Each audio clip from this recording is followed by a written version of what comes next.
Hello friends, I am going to deal with trade policy. You might have heard about international trade in your day-to-day business world.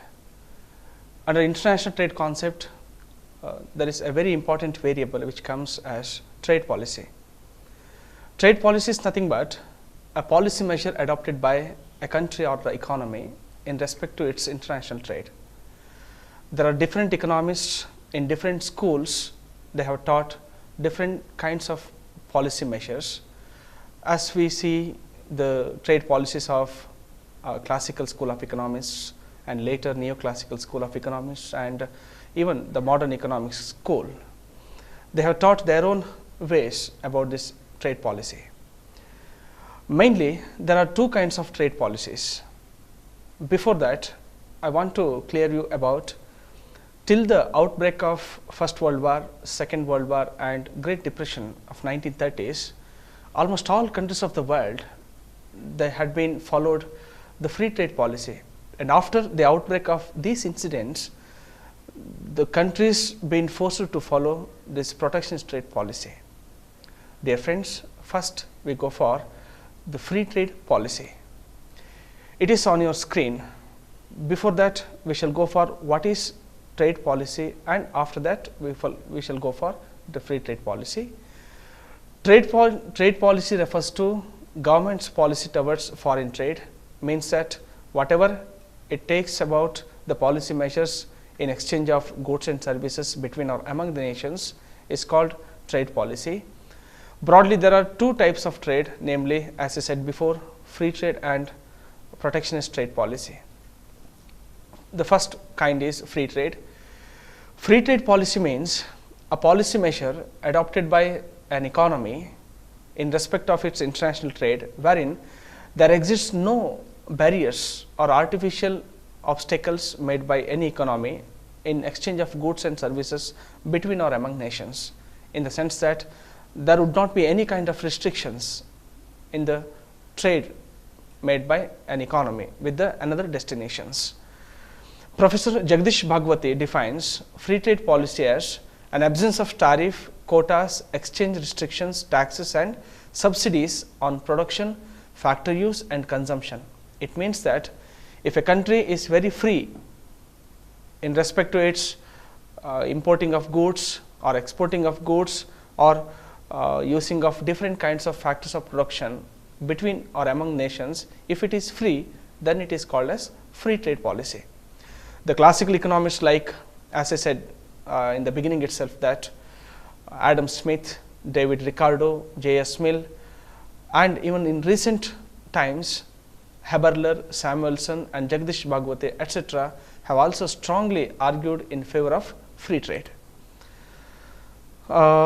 Smith, he had defined about free trade as it is a system of commercial policy of the country wherein there is no distinction between foreign good and domestic good. It makes us very clear that it is a kind of trade policy where we could not see any kind of differences between the commodities. This definition tells us the fact that if we could possible to differentiate the commodities between or among the nations, then there must be or there would be some kind of restrictions on the trades. But Smith opines that there should not be any kind of barriers or any obstacles for the trade between or among nations. What are the advantages of trade or free trade policy? If you go for the slide, it is very clear in that the first advantage of free trade is it maximizes the output level. Since there is no condition or restriction over trade between or among nations, a country can import at what extent or any extent the resources from different countries of the world. So, it can enhance the output level. The second is optimum utilization of resources. Country can, to its better manner, it can use the available its resources in an efficient way. And the third one is expansion of market. If there exists any free trade, a country can sell its commodities to different destinations of the world, so that country can widen its market for goods and services. And the next is, it prevents monopoly. Monopoly takes place whenever there exists a protection. If there is no artificial barriers, if there is free trade, definitely it avoids all kinds of monopoly system, and it helps both producers and consumers to use the commodities. And the next one is beneficial to consumers and producers. How it helps the consumers and producers? Dear friends, if there is no any kind of restrictions, both producer and consumer can hire any amount of goods.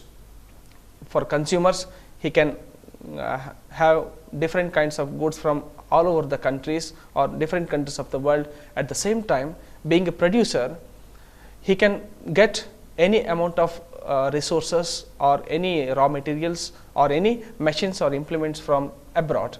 So this is what the use of free trade. The next is educative effect. It means that it encourages the spread of new technology and new ideas world over. It means wherever we see any kind of changes or ideas in different countries of the world, it can be easily bring to our destination. And the next one is, it promotes economic development. With the use of resources of all over the world, a country can domestically possible to grow. And the one more is political advantage. If a country follows free trade policy, politically it helps a lot. This is in the sense that when the emergency comes, if the country, there are two countries, there is no barriers between or among the nations. If at the time of emergency, another country may help to the country which is in emergency. So these are the various kinds of advantages or the arguments in favor of free trade. Still, each and every concept or theories, they are having their own disadvantages. Likewise, this free trade has also some of disadvantages. The first is adverse effect on domestic industries. It means that if we allow more and more quantity of foreign goods to our domestic destination, it makes the domestic industries to shut down their units, because there exists huge kind of competition or huge amount of competition. If our industry fails to face the foreign competition, then certainly it leads to the downfall of the domestic industries. This is what the first one. The second one is economic instability. It means that when the economy or any country depends on another country with respect to free trade, it makes politically or economically very unstable. It brings instability. Whatever it want to do, it's supposed to ask about the concept with respect to the other countries. And the third one is lopsided development. Lopsided development means country will trigger its all kinds of production units only for exports, not for the domestic consumptions. So it leads to lopsided development. And the one more thing is, it encourages the conspicuous consumption. Conspicuous consumption means the consumption of luxurious and very sophisticated goods. When country brings very sophisticated and luxurious goods from abroad, it turns into a high exchange of domestic currencies. Domestic currencies in the sense, our foreign exchange resource becomes very less or scarce. So this is a case of in favor argument. And the one more is chance of supply of substandard and harmful goods. When a country is in favor of foreign free trade policy, the very disadvantage of it is it leads the economy to bring, or it leads the people of the country to bring very harmful goods or substandard goods. What happens if the country gets substandard or harmful goods to the economy? It leads to various inconvenience in the economy. It may lead to high kind of what we called dangerous sequences or phenomenon to be taken place in the economy.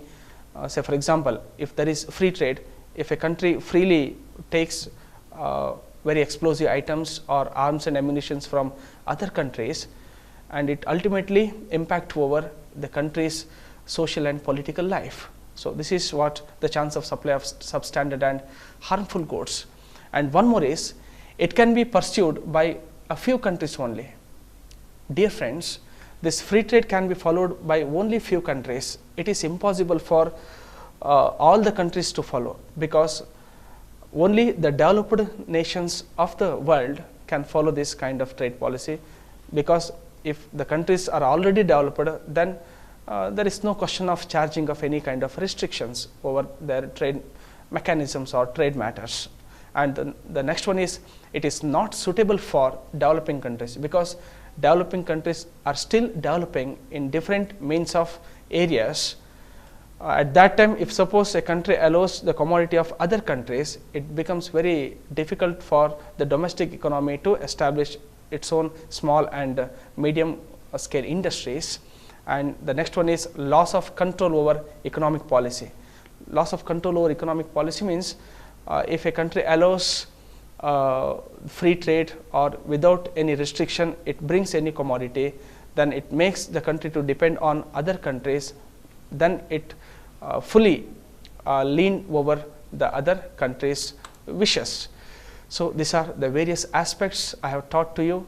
I hope you understood about the concept. Thank you very much for watching.